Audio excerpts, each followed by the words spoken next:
오늘 하나님 말씀은 요한계시록 4장 6절에서 11절 말씀, 제가 읽습니다.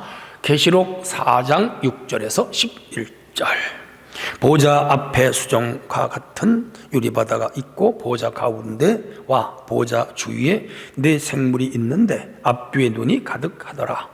그 첫째 생물은 사자 같고, 둘째 생물은 송아지 같고, 셋째 생물은 얼굴이 사람 같고, 넷째 생물은 날아가는 독수리 같은데 네 생물은 각각 6날개를 가졌고 그 안과 주위에는 눈들이 가득하더라. 그들이 밤낮 쉬지 않고 이르기를 거룩하다 거룩하다 거룩하다 주 하나님 곧 전능하신 이여, 전에도 계셨고 이제도 계시고 장차 오시리라 하고, 그 생물들이 보좌에 앉으사 세세토록 살아계시는 이에게 영광과 존귀와 감사를 돌릴 때에 24장로들이 보좌에 앉으시니 앞에 엎드려 세세토록 살아계시는 이에게 경배하고 자기의 관을 보좌 앞에 드리며 이르되, 우리 주 하나님이여, 영광과 존귀와 권능을 받으시는 것이 합당하오니 주께서 만물을 지으신지라 만물이 주의 뜻대로 있었고 또 지음을 받았음이니라 하더라.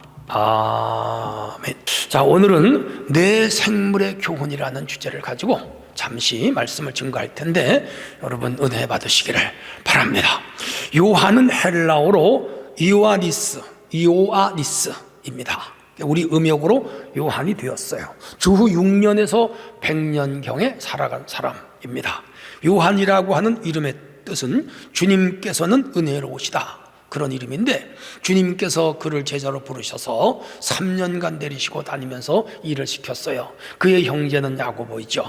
혹자는 이 둘은 쌍둥이다, 그렇게 주장하는 분들도 있는데 설득력이 전혀 없는 것은 아니라고 봅니다. 전통적으로 요한복음서를 기록한 사람은 요한, 그리고 그가 쓴 책 중에는 요한 1서, 요한 2서, 요한 3서, 요한계시록, 이렇게 요한복음까지 5권의 성경을 썼습니다. 기독교의 성인으로 로마 카톨릭에서는 12월 28일, 그리고 동방정교에서는 5월 8일을 축일로 그분들을 기리는 축제로 그렇게 지내고 있죠.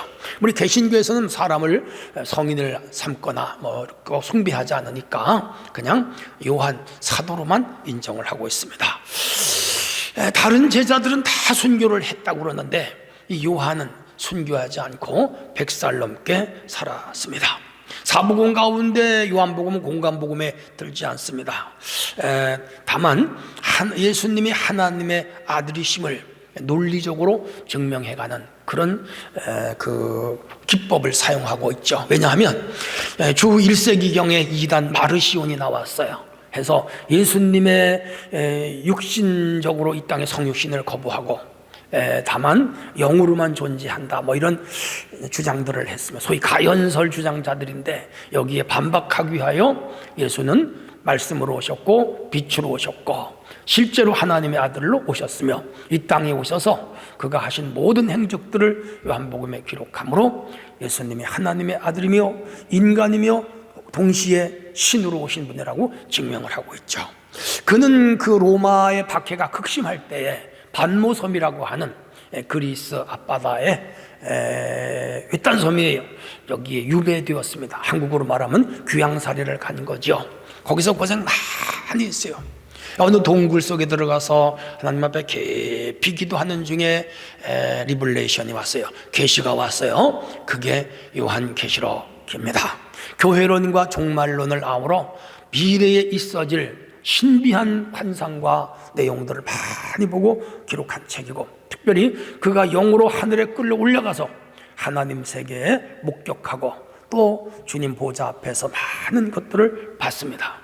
자, 그 중에 오늘 읽은 여기 본문 말씀을 보면은 하나님의 보좌 앞에 내 생물이 있는데 그냥 눈이 가득하더라. 사람은 눈이 2개고 짐승도 눈이 2개밖에 없잖아요. 눈이 가득하더라. 얼마나 무서울까 생각해 봤습니다. 그리고 6날개가 있는데 둘로 이렇게 날면서 밤낮 쉬지 않고 거룩하다 거룩하다 거룩하다, 마치 이사야 6장에서 이사야가 성전에 들어가 기도할 때 하늘문이 열리고 영안이 열려서 천성세계를 바라본 것과 같은 그런 현상을 지금 보고 있어요. 근데 그 네 생물들이 있는데 특이해요.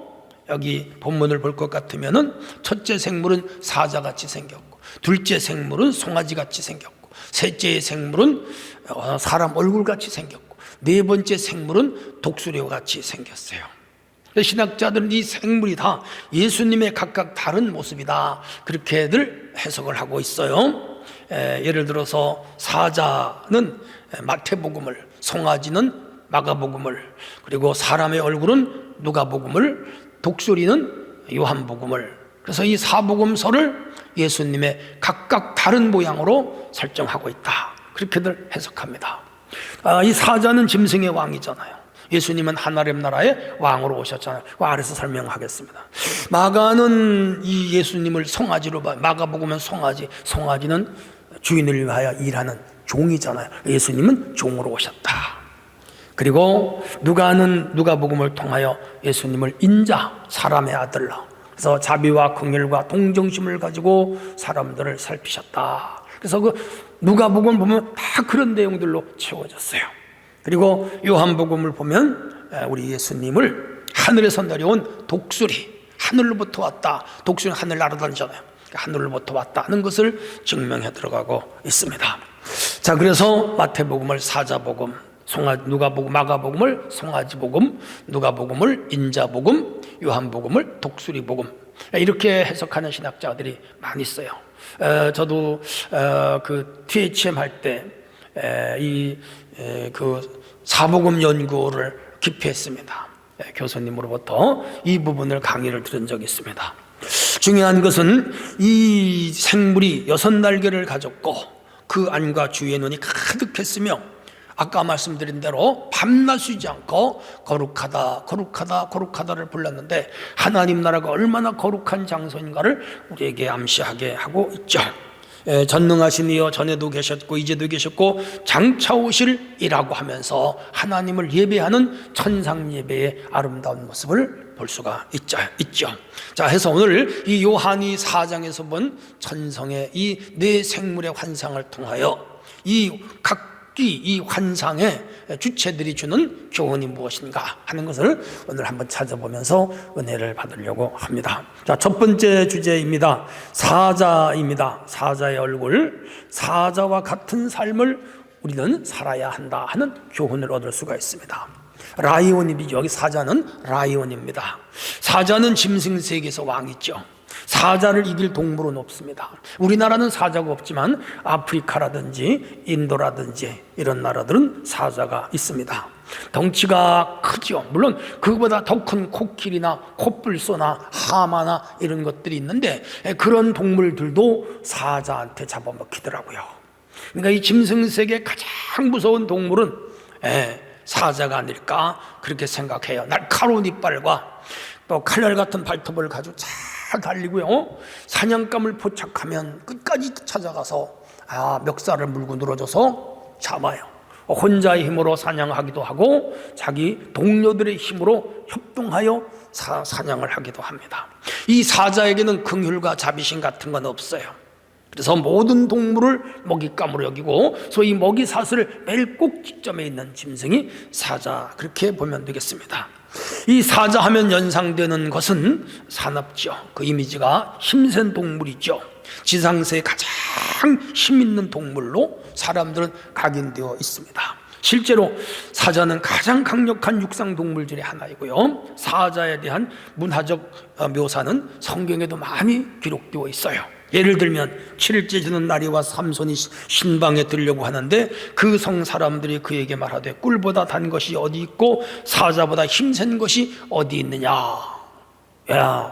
고대 사사시대에도 사자를 가장 힘센 동물로 여겼죠. 임금의 호통은 사자의 부르짖음 같고 그 웃는 얼굴은 풀 위에 내린 이슬 같으니라. 잠언 19장 12절에 솔로몬도 사자를 힘있는 동물로 묘사했습니다. 또한 마귀가 울부짖는 사자같이 삼킬 자를 영혼을 찾는다. 베드로전서 5장 8절에. 사탄 마귀는 울부짖는 사자같이 삼킬 자를 찾는다. 이 마귀 사탄을 사자에 비유한 것을 볼 수가 있죠. 이렇게 해서 사자는 힘센 동물이라는 것이죠. 자, 여기서 중요한 것은 이 사자는 마태가 예수님을 사자로 명했어요. 사자는 짐승 중에 왕이다. 그래서 예수님이 이 땅에 왕으로 오신 거예요. 동방 박사들이 우리가 동방에서 별을 보고 왕으로 태어나신 이에게 경배하러 왔다. 베들레헴에 가서 예수님을 만나고 황금과 유향과 몰약을 예물로 드리니라. 그래서 베들레헴에 탄생하신 예수님은 왕 중의 왕, 영원한 왕입니다. 중요하지요. 예수님을 향해 빌라도가 물었습니다. 내가 유대인의 왕이냐? 묻죠. 이때 예수님은 내가 말하였느니라. 멋있게 말했어요. 내가 말하였느니라. 맞아요. 우리 예수님은 왕이고요. 이사야 9장 7절에 그 이름은 기묘자요 모사요 전능한 하나님이 용인하시는 아버지시오 평강의 왕이라고 이사야는 예수님을 왕으로 비유했습니다. 예수님이 이 세상에 다시 재림하실 때는 철장 권세를 가지고 이 세상을 다스리고 심판하는 심판의 왕으로 오신다고 성경은 기록하고 있죠. 이렇게 우리 주님은 하나님 나라의 왕, 영원한 왕이다. 우리는 기억하셔야 돼요. 이 사자, 영원한 라이온과 같이 힘 있는 분으로 존재하신다. 그리고 우리를 통치하신다는 것이죠. 그분을 이길 자도 없고 그분을 공격할 자도 없고, 그분은 사자, 그리고 사자와 같은 사탄 마귀도 단숨에 끊어놓을 수 있는 그런 능력이 되시는 분. 자, 중요한 것은 이렇게 왕 되시는 분을 우리가 나의 왕으로, 우리의 왕으로 모신다는 것은 행복이죠. 축복이죠. 여러분, 제국에 강한 왕을 둔 나라의 백성들은 행복하고 평안합니다. 그러나 이 세상의 군왕과 제왕들은 다 무너지고 그 연한이 오래가지를 못합니다. 아무리 길어봐도 몇십 년. 다윗도 40년밖에는 못했고 지혜왕 솔로몬도 40년밖에는 통치하지를 못했고, 남한국 북한국 통틀어 제일 오래 왕권을 유지한 사람이 52년밖에는 안 됩니다. 우리 조선의 27왕도 다 단명한 사람들이 많아요. 근데 우리 예수님은 영원한 왕, 영원히 흔들리지 않는 왕, 영원히 죽지 않는 왕, 영원히 그 권세를 빼앗게 하지 않는 왕, 영원히 그 나라를, 그 백성을 다스리는 왕입니다. 그 왕이 오늘 우리를 보호하시고 우리와 임마누엘 하시고 우리를 지켜주신다. 얼마나 든든합니까? 얼마나 든든합니까? 이 사자, 왕의 사자의 특징은 힘이잖아, 힘. 중요한 것은 이 왕이신 예수님을 섬기고 따르는 그의 백성인 우리도 바로 왕이신 예수님처럼, 그리고 여기서 말하는 사자와 같은 그런 힘을 가져야 됩니다. 우리는 영적으로 힘이 있어야 돼요. 그래서 우리가 영역을 키워야 돼요.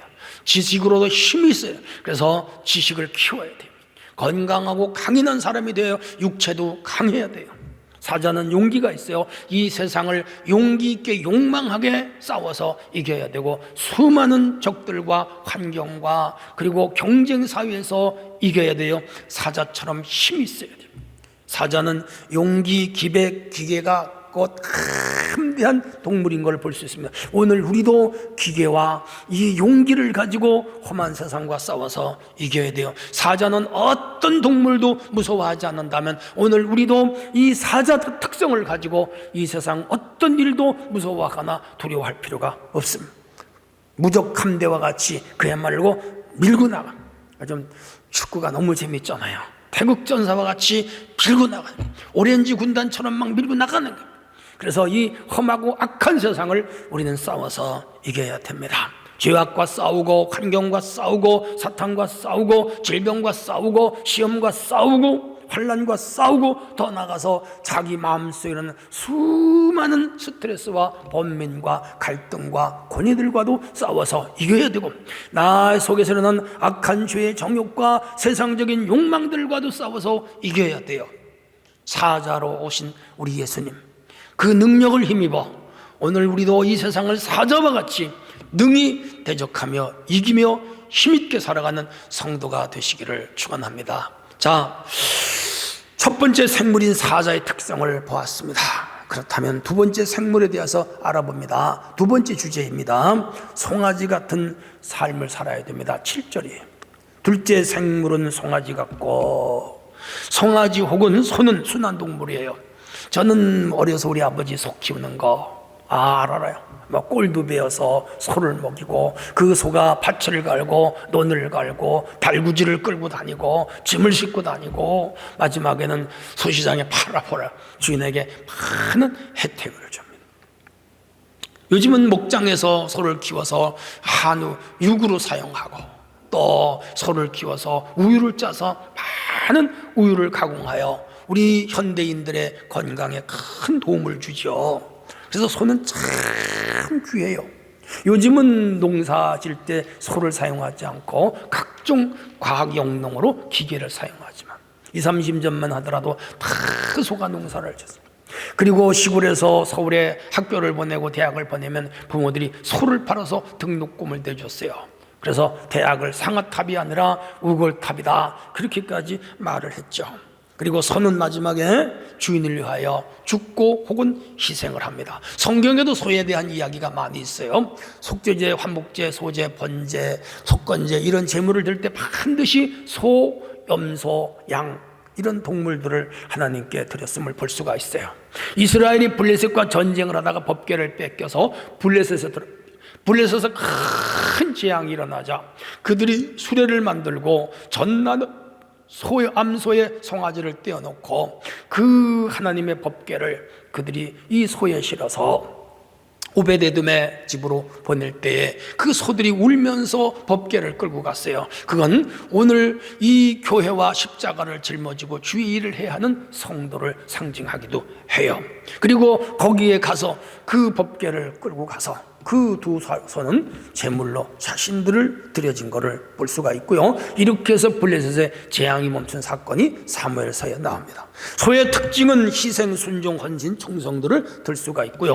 주인을 위하여 끝까지 희생하는, 끝까지 충성하는 그런 모습을 소에서 발견을 합니다. 밭을 갈게 하면 밭을 갈고, 수레를 끌려면 수레를 끌어야 돼요. 잡아먹으면 잡아먹혀야 되고요. 주인을 위해서 모든 것을 다 줘요.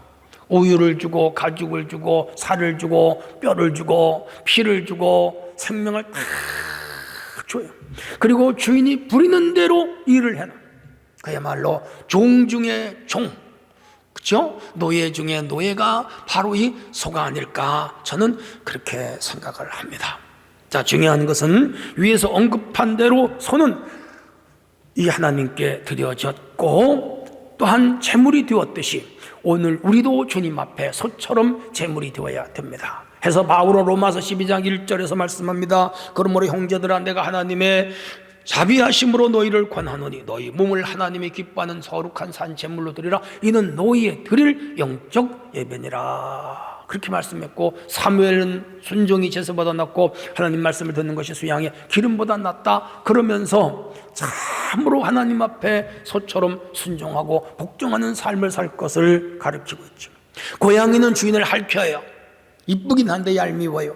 개는 짖어요. 착하긴 한데 시끄러워요. 근데 말은 뒷발질을 해요. 자기 주인도 걷어차요. 그런데 소는요, 받을 줄도 모르고요, 어린 아이가 주인이라도 그 속옷비를 잡고 끌면 끌려가요. 3살짜리에게 끌려가고 5살짜리에게 끌려가요. 그 힘이 없어 끌려가겠어요? 아니에요. 힘은 있지만 이 소는 참 마음이 착해. 소처럼 마음이 착한 동물이 없어요. 그게 소의 특징이에요. 우리는 소와 같이 살아가는 게 중요합니다. 특별히 소는 주인을 위하여 삽니다. 오늘 우리의 주인은 누굽니까? 하나님이죠. 하나님을 위해 살아야 돼. 소는 주인이 마음껏 부려먹어 밭을 갈고 논을 갈고, 그리고 위에서 말씀드린 대로 달구지를 끌어야 되지만 주인에게 한 푼도 받지 않아요. 품값 안 받아요. 주인에게 따지지도 않고 대들지도 않아. 그냥 먹여주고 재워주는 것으로 만족하면서 살아가는 것이 소인 것을 알 수가 있습니다. 오늘 우리가 주님과 교회를 섬길 때 이런 모습으로, 이런 마음으로 섬겨야 돼요. 근데 이런 성도를 하나님은 반드시 축복하십니다. 요한계시록 2장 10절에 보면 내가 죽도록 충성하라, 그리하면 생명의 면류관을 내게 주겠다 그랬어요. 생명의 면류관 바라보면서 오늘 이 송아지처럼, 소처럼, 마가복음에 나타난 우리 예수님처럼 그렇게 일하는 저와 여러분이 되어야 됩니다. 우리 주님은 이 세상에 소처럼 일하셨어요. 눈, 코, 뜰 겨를 없이 아침에 일어나서 몇 기도하시고, 나가서 회당에서 가르치시고, 오후에 신방하시고, 틈만 나면 전도하러 돌아다니시고, 저녁에 밤늦게 기도하시고, 한적한 곳을 찾아 기도하시고, 사람들이 인산인해로 모여들면 그들에게 자비로운 마음으로 가르치시고, 자세하게 가르치시고, 오라면 오고 가라면 가고, 병자를 찾아가 손을 잡고 죽은 자를 울며 일으켜 세우시고 배고픈 자들에게 먹이시고, 그 예수님 사역이었어요. 소처럼 일을 하셨어요. 성실하게 일을 하셨어요. 눈 붙일 겨를 없이 일을 하셨어요. 그러면서 요한복음 5장 17절에 보면 우리 하나님께서 일하시니, 아버지께서 일하시니 나도 일한다, 나도 일한다, 그렇게 사셨어요. 주님의 삶이었어요. 그렇다면 오늘 우리도 이 소처럼 성실하게, 신실하게, 충성되게 그렇게 일하며 사는 성도가 돼요. 그렇게 살 때 개인이 잘 되고, 가정도 축복을 받고, 교회도 부흥이 되고, 이 나라 민족도 든든히 서고, 큰 틀에서 하나님 나라가 든든히 이 세상에 세워질 것입니다. 우리 모두 소처럼 일하는 성도가 되기를 축원합니다. 자, 소에 대해 생각해 봤습니다. 그렇다면 세 번째 생물은 무엇일까요? 네, 독수리와 같은 삶을 살아야 됩니다. 사실 세 번째는 사람의 얼굴인데 그건 제가 네 번째 말씀드릴게요. 독수리 7절입니다. 넷째 생물은 날아가는 독수리 같은데, 지금 요한이 천성에 올라가서 지금 영으로 하나님 나라에 있는 이상한 생물을 보는 거예요. 근데 그 모습이 독수리인데 그 독수리가 누구의 모습이냐? 예수님의 모습이라고 지금 학자들은 설명하고 있는 거예요. 독수리의 특징은 사자가 육지의 왕이라면 날짐승의 왕은 독수리죠. 두말할 것 없습니다. 독수리를 이길 새는 없어요. 아무리 큰 새라도 독수리 앞에는 못 당합니다. 닭이고 꿩이고 공작이고 심지어 타조도 공격하는 걸 제가 봤습니다. 우리나라 철원에 가면 몽골과 러시아에서 겨울에 독수리가 수천 마리가 오더라고요. 어느 날 가다가 논에 새카맣게 독수리가 앉았는데 무섭더라고요. 동네 아저씨들이 남아가지고 거기다가 먹이를 주더라고요. 그러니까 새카맣게 엎드려서, 난 그렇게 독수리 많은 건 처음 봤어요. 신기하기도 하고 놀랍기도 해서 차를 세우고 오래도록 구경한 적이 있습니다. 독수리의 특징이 있습니다. 독수리는 높은 곳에 집을 지어요. 새끼를 안전하게 보호하려는 본능이죠. 언제든지 높은 곳에. 오늘 우리는 언제나 뜻을 높은 곳에 두고 살아가는 것이 중요하고, 저 높은 곳 천국을 향하여 매일매일 가야죠. 독수리는 새끼를 강하게 훈련시킵니다. 저는 직접 본 건 아니지만 서적이라든지 또한 전문가의 말을 들어보면 이 새끼를 낳아서 날개짓을 할 때 높은 허공에 끌고 올라가서 떨어뜨린대요. 그러면 새끼가 죽지 않으려고 퍼득거리면서 날개에 힘이 생겨서 땅에 떨어질 때 되면 쫓아내려가서 입으로 물어 다시 올라, 다시 또 떨어지면 이 발톱으로 끌어서 다시 올라. 그렇게 수십 번을 반복하다 보면 그 독수리가, 새끼가 날개가 힘을 얻어서 날게 된다는 거예요. 어머니가 강하게 키운다는, 하나님은 우리를 때로 강하게 키울 때 환난을 주고 질병을 주고 역경을 주고 어려움을 줘서 강하게, 코로나19는 교회를 강하게 해주시는 하나님의 섭리가 있다고 봐요. 믿음 약한 쭉정이는 떨어질 수 있지만 믿음이 강한 성도들은 더 코로나 시기에 하나님 의지하고 믿음으로 살아. 그래서 우리를 튼튼하게 강한 하나님의 백성으로 삼으시는 뜻이 아닐까, 그렇게 생각해 봤습니다. 이 독수리는 높이 날고 멀리 봅니다. 리빙스턴 시겔이라는 사람이 전 갈매기의 꿈, 제가 아주 깊이 인상 깊게 여러 번 읽어본 책입니다. 높이 나는 새가 멀리 본다, 그 책의 이유지입니다. 그래서 이 새는 높이 날고 멀리 봅니다. 우리는 근시안을 가지고 눈앞의 이익만을 쫓아가는 사람이 돼서는 안 됩니다. 원시안을 가지고 멀리 보고 높이, 뜻과 이상을 높이 들고 꿈과 소망을 높이 멀리 볼 줄 아는 그런 성도가 돼야 되죠. 해서 이사야는 40장 31절에서 오직 여호와를 앙망하는 자는 새 힘을 얻으리니 독수리의 날개치며 올라감 같을 것이요 다른 박질하여도 곤비치 아니하겠고 걸어가도 피곤치 아니하리라. 성도의 삶을 독수리에 비유했죠. 독수리가 위로 비상하듯이 날아가듯이 믿음의 사람들은 힘있게 멀리 큰 꿈을 가지고 살아가야 될 줄로 믿습니다. 코로나19로 침체된 신앙을 추스러 세워야 됩니다. 근심 걱정에서 벗어나야 됩니다. 환경과 상황을 이겨내야 됩니다. 환난과 고난을 이겨내야 됩니다. 그리고 시험과 역경을 이겨야 됩니다. 세상의 모든 유혹을 이기면서 나가는 독수리와 같은 믿음을 가져야 될 것입니다. 우리 주님은 하늘을 난 독수리같이 이 하늘에서 세상으로 오신 분입니다. 승귀된 신분이, 이 비하된 신분, 하늘의 보좌에 앉으신 분이 비하된 신분으로 이 땅에 내려오신 분이에요. 그러나 하나님은 고난으로 대속사건으로 십자가를 지고 죽었지만은 부활시키셔서 다시 하늘나라로 데려가시고 하나님 보좌 우편에 영원히 계십니다. 중요하죠. 그러므로 오늘 우리는 언제나 우리의 소망을 하늘에 두고 우리의 뜻을 천국에 두고 살아가야 됩니다. 천국은 하늘에 있습니다. 우리가 죽으면 하늘나라로 갑니다. 우리가 사는 이 세상은 영원히 살 것이 결코 아닙니다. 우리가 갈 곳은 하늘나라. 그러므로 우리는 매일매일 주님이 다시 오실 때 주님과 함께 호련히 변화되어 영원한 하나님 나라로 올라간다는, 독수리가 날개치며 올라감같이 올라간다는 그런 소망을 가지고 매일매일 살아야 될 것입니다. 이런 믿음을 가지고 사는 성도가 되기를 축원합니다. 자, 이제 사자, 송아지, 독수리같이 살펴봤습니다. 오늘은 네 번째 주제를 하나 더 말씀드리겠습니다. 사람이 주는 교훈을 쫓아 살아야 됩니다. 7절입니다.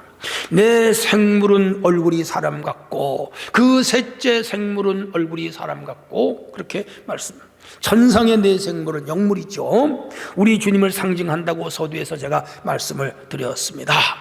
사자 같은 예수님, 송아지 같은 예수님, 독수리 같은 예수님, 그렇게 설명을 드렸습니다. 자, 여기서는 인자 예수님을 인자 사람의 아들로 표현을 하고 있습니다. 맞아요. 신인 동성론이라는 게 신학적 주제인데 하나님은, 예수님은 신이며 예수님은 인간이다, 결론 내렸어요. 지금도 우리는 신인 동성론을 믿고 있죠.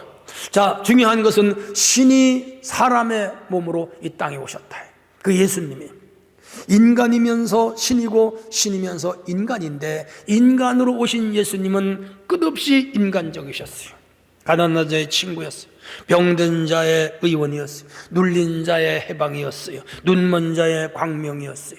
예수님은 장님들 눈을 많이 보게, 바디메오도 눈을 떼어줬고, 예루살렘에서 한 맹인의 눈의 진흙을 이겨 바르고 실로암에 가서 씻게 하여 보게도 하셨죠.